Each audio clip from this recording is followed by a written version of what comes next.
Assalamualaikum warahmatullahi wabarakatuh.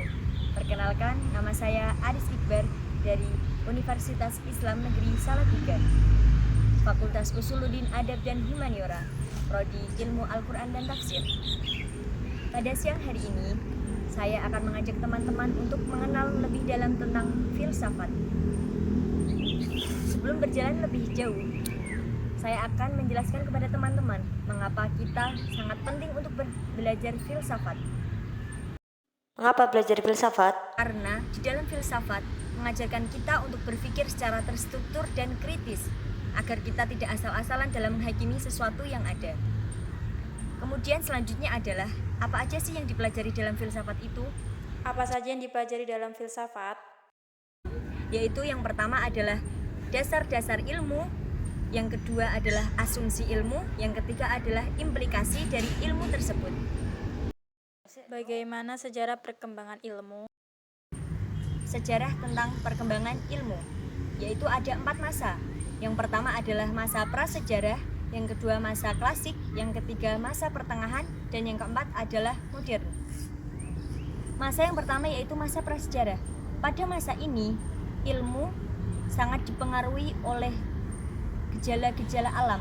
Pada saat ini ilmu masih bersifat sangat primitif. Yang kedua adalah masa klasik. Masa ini adalah masa-masa yang sangat penting dalam tonggak ilmu pengetahuan, karena di dalam masa klasik ini muncul ilmu filsafat, astronomi, dan matematika. Kemudian masa yang ketiga adalah masa pertengahan.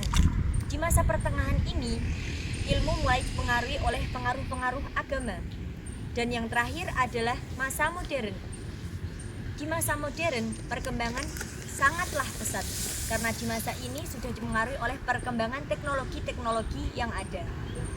Setelah mengetahui tentang sejarah perkembangan ilmu, pembahasan selanjutnya adalah mengenai landasan-landasan ilmu. Landasan ilmu dibagi menjadi 3, yaitu yang pertama ontologi, yang kedua epistemologi, dan yang ketiga adalah aksiologi. Ontologi adalah ilmu filsafat yang membahas tentang hakikat kebenaran sesuatu yang ada. Kemudian selanjutnya adalah epistemologi.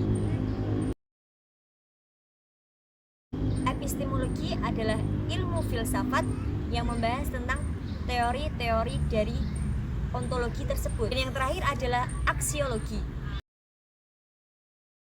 Aksiologi ini membahas tentang bagaimana manusia itu mengaplikasikan ilmunya ke dalam kehidupan manusia tersebut. Dari landasan ilmu tersebut, tentunya sebagai manusia kita harus mengetahui apa itu yang dimaksud dengan kebenaran.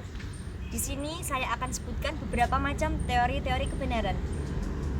Yaitu yang pertama adalah teori koherensi. Teori kebenaran koherensi menyatakan bahwa suatu pernyataan itu dianggap benar jika pernyataan tersebut sejalan dengan pernyataan sebelumnya. Contohnya adalah pernyataan yang menyatakan bahwa jumlah ruang pada segitiga itu adalah 180 derajat.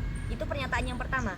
Lalu, jika ada pernyataan yang kedua yang menyatakan bahwa jumlah sudut segitiga adalah 210 derajat, tentu pernyataan yang kedua tersebut disalahkan karena pernyataan yang kedua tersebut tidak sesuai dengan pernyataan yang pertama. Kemudian yang kedua adalah teori kebenaran korespondensi. Teori kebenaran korespondensi ini adalah kebenaran yang harus dibuktikan oleh panca indera. Contohnya adalah jika ada suatu pernyataan yang menyatakan bahwa ada seekor hiu di dalam kolam, tentunya pernyataan tersebut dianggap salah jika seseorang yang diberi pernyataan tersebut belum melihat fakta yang terjadi. Karena menurut kebenaran yang ada, seekor hiu itu hidupnya di laut, mana bisa seekor hiu tersebut hidup di dalam kolam. Jadi untuk membenarkan kebenaran korespondensi tersebut, seseorang harus melihat dengan mata kepalanya sendiri. Kemudian yang ketiga adalah teori kebenaran logis berlebihan. Maksud dari teori ini, contohnya adalah mengatakan bahwa bola itu bulat. Sebenarnya tanpa mengatakan bahwa bola itu bulat, orang-orang itu sudah tahu bahwa memang bentuk bola itu adalah bulat. Kecuali jika seseorang mengatakan bahwa baju ini berwarna biru, memang baju tersebut harus diberi penjelasan bahwa baju tersebut berwarna biru, karena tidak semua baju itu berwarna biru, tidak seperti bola tadi. Karena sesungguhnya semua bola itu berbentuk bulat. Kiranya sedikit penjelasan saya tentang filsafat pada siang hari ini. Terima kasih atas perhatiannya. Wassalamualaikum warahmatullahi wabarakatuh.